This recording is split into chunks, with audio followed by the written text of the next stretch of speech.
Howdy folks, this is Trader Big T with your trading lesson of today. I'd like to talk about a stock that has confounded traders lately. It is called Planet ZANE. Interesting name for a stock. And you can see that on the 4th of March it had this enormous range, effectively a supernova play, even though it was only encompassed one trading day, to get all this range, to go from a low of 38 cents to a high of quite a bit, 250. And you can see that it traded up, and some day traders tried to make some plays on it, and then it entered kind of this almost a consolidation-y type of range of days.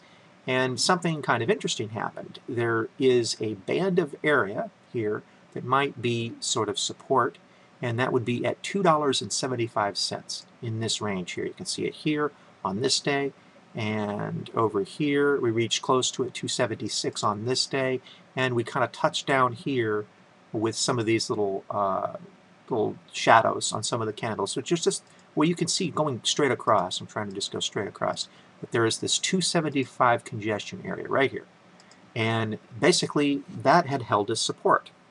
Now James Krieger has a very nice blog, welcometothegutter.com. You should visit it. Really good stuff there, and nice little videos with some music on them. Called this on Monday, the 15th, and for the 16th of March trading session, and said if it breaks 275 support, could be a short. And he was right. That was a very good call, James. And as we can see what actually happened, we're going to switch over to a 2-day chart. This is the 17th is over here on the right side, and the 16th, which is where his watch list would have been aimed at, is over here on the left side. And what actually happened was, if you look down here, you see this really tall red stick. This is about 10:20, somewhere around there in the Eastern time, New York City. And the stock on powerful volume here, right down here, and here in this long, deep range stick, busted through that 275. And right here, you had a signal to go short. And of course, it never really got back above that price and faded all day for this really nice short that you could have actually closed towards the end of the day for a nice bank of coin. Of course, as it so often has done, and which has confounded traders, it spiked massively over here, like on the next day with these two huge range sticks, and really high on the shadow here. What price do you suppose this top shadow is here? What price is that? Guess what? It's 275. Our former resistance is now support. And right here, you actually had another chance when it became obvious that this was not going to hold and it was going to come back down, that would serve as resistance, that you could have re-entered the short. And this wasn't as ideal. The ideal play was when it crossed it in normal trading.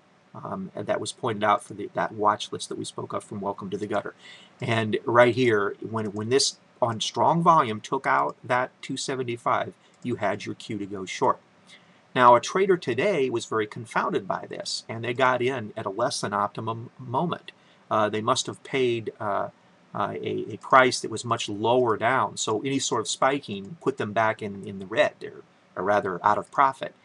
So you should ask yourself that question when you trade to try to get good entries. If you don't get a good entry, you're going to be better off just passing on the trade, because it'll probably end up not working for you because your profit margin won't be sufficient, and you just have too little room for error. So right here, you were presented with that second opportunity. So if you didn't get in when it started to weaken and it failed that test of 275 from below, trying to strike up against that new resistance now, then you probably shouldn't have entered. You don't want to buy, or rather short, way down at the bottom and then expect that you'll easily be in profit.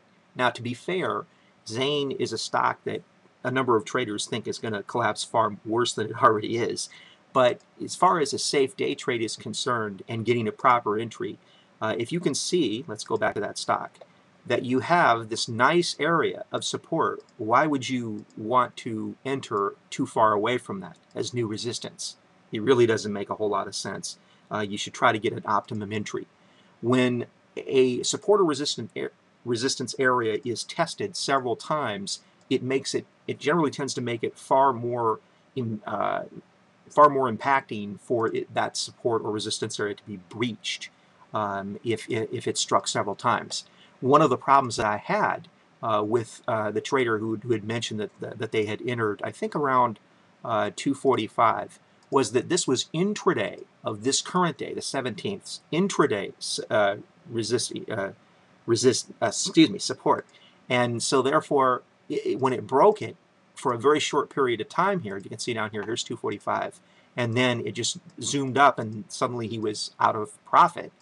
The problem was that was only hit in the same session like once or so. It wasn't a very strong area of support that could be broken because it was only applied to this day, not multiple days on a daily chart that we can see here when it's a daily stick. That's a much stronger, more reliable guide of support than just that little bit of intraday support. I'm not suggesting that support was totally meaningless. I'm just suggesting that it wasn't as clear of a signal to base a whole trade on. When you had these optimum entries over here at 10:20 on the previous day, on the 16th, and on the 17th, when it failed right at 275 and started falling again from that point and couldn't power past it on this huge spike. So think about that. You know, when you enter, try to get the optimum entry. Don't settle for less. You deserve it.